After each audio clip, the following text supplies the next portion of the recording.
Hello అండి. Welcome to మావి చిగురు స్టోరీస్. ఈరోజు కథ దైవదత్తం. ఈ కథ మొదలుపెట్టే ముందు ఈ ఛానల్ని కొత్తగా చూసేవారు, ఇంతవరకు సబ్స్క్రైబ్ చేయని వారు తప్పకుండా సబ్స్క్రైబ్ చేసి సపోర్ట్ చేయండి. ఈ కథ పూర్తిగా చూసి మీకు ఎలా అనిపించిందో కామెంట్ చేయండి. ఇక కథ మొదలు పెడదాం.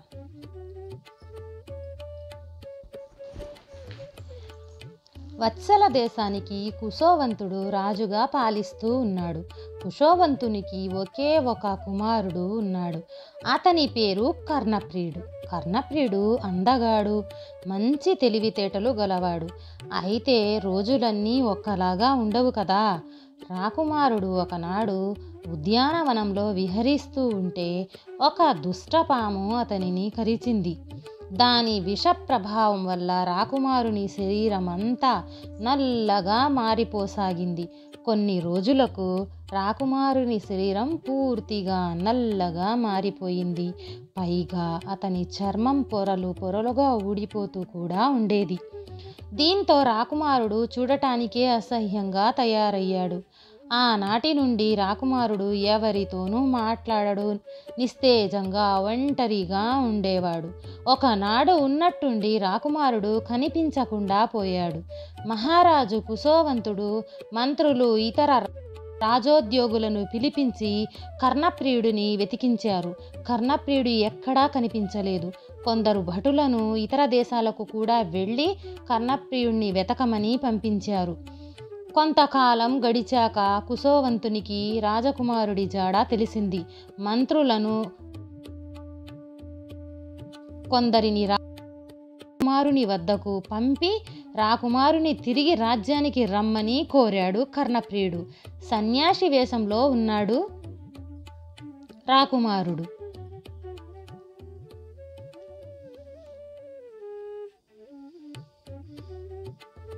చూడటానికి భిక్షగాడిలాగా చేతిలో ఒక భిక్ష పాత్రతో చుట్టుపక్కల వారు ఏదైనా పెడితే తింటూ ఒక గుడిలో దైవ పూజలు చేసుకుంటూ ఉన్నాడు.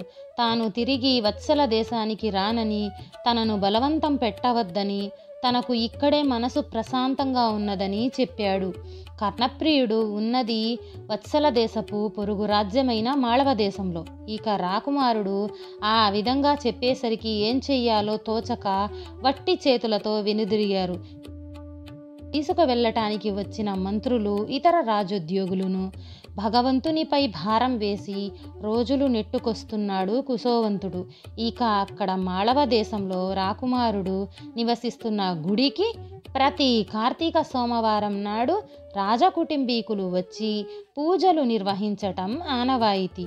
కార్తీక మాసం ప్రవేశించింది. సోమవారం కూడా రానే వచ్చింది. మాళవ దేశపు మహారాజు మాధవధర్మకు 2 కుమార్తెలు. పెద్ద కుమార్తె చారుమతి, రెండో కుమార్తె పేరు కళావతి. చారుమతికి భౌతిక సుఖాలపై ఆశ ఎక్కువ. ధన కనక వస్తు వాహనాలు ఎప్పుడూ ఉండాలని భావిస్తూ ఉంటుంది. కళావతి ఈమె పూర్తిగా విరుద్ధంగా ఉంటుంది. సాధు స్వభావి. భగవంతుడు మనకు కావలసింది తానే ఇస్తాడు. కష్టాలైనా నష్టాలైనా సరే, అదేవిధంగా సుఖ దుఃఖాలనైనా అన్నీ ఆయన ఇష్టానుసారమే జరుగుతాయి. రెండింటినీ సమానంగా అదే మన అదృష్టంగా భావించాలి అని ఆమె ఉద్దేశం. 2 కుమార్తెలతో పాటు మాధవవర్మ కూడా గుడికి వచ్చాడు. యథావిధిగా పూజలు అభిషేకాలు జరిపించిన తరువాత దేవుణ్ణి ప్రార్థిస్తూ పెద్ద కుమార్తె చారుమతి, దేవా, మాకు కావలసినవన్నీ మా నాన్నగారు మహారాజు మాధవవర్మ గారు ఇస్తున్నారు, ఆయన్ని చల్లగా చూడు అని పలికింది.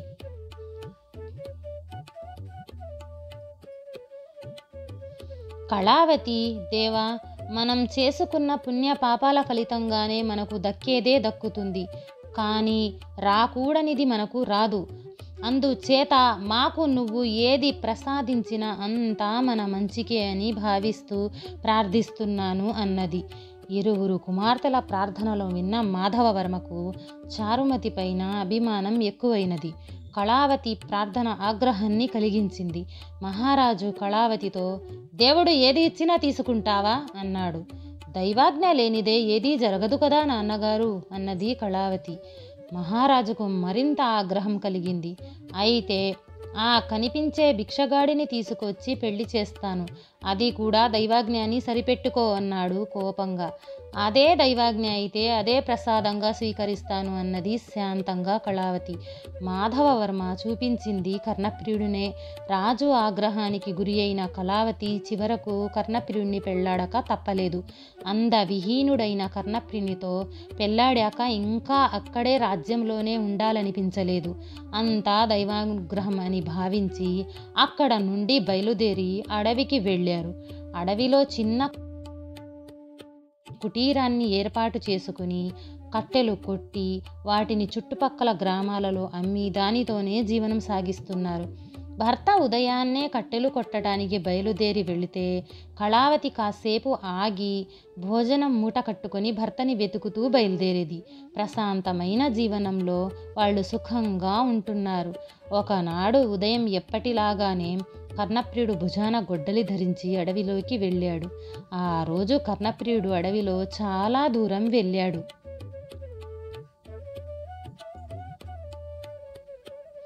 కళావతి భోజనం మూటగట్టుకుని అడవిలో వెతుకుతూ బయలుదేరింది.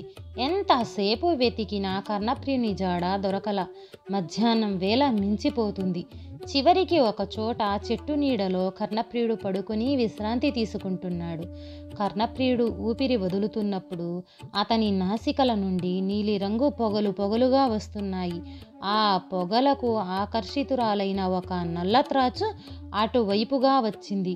నిద్రిస్తున్న కర్ణప్రియుని వద్దకు చేరి బుసలు కొట్టసాగింది. అంతేగాక అతని నాసికల నుండి వస్తున్న పొగలను ఆనందంతో పీల్చటం మొదలుపెట్టింది. కళావతి దీనిని అంతా ఒక చెట్టు చాటు నుండి గమనిస్తూ ఉంది. ఇంతలో కర్ణప్రియుడు నిద్రిస్తున్న చెట్టు క్రింద ఉన్న ఒక బొరియలో నుండి మరొక పాము వచ్చి, నీకేమైనా బుద్ధుందా? నిద్రపోతున్న రాకుమారుడికి నిద్రాభంగం కలిగించవచ్చా అని అడిగింది. అది నీకెందుకు? నాకంటే నువ్వు గొప్పదానివా అన్నది నల్లతాచు. నీ దగ్గర ఏముంది? వట్టి విషం తప్ప. నా వద్ద అనేక మణులు, మాణిక్యాలు, రత్నాలు, బంగారం ఎంతో ఉన్నాయి. ఆ ధనంతో 2-3 రాణులనే కొనవచ్చు అన్నది రెండవ పాము. దానికి నల్లత్రాచు, నా దగ్గర ధనం లేదు, కానీ నేను విషజంతువును. అయినా నా విషం సంగతి అటుంచి రాకుమారుడిని ఆరోగ్యవంతుడిని చేయగల శక్తి నా శరీరానికి ఉంది.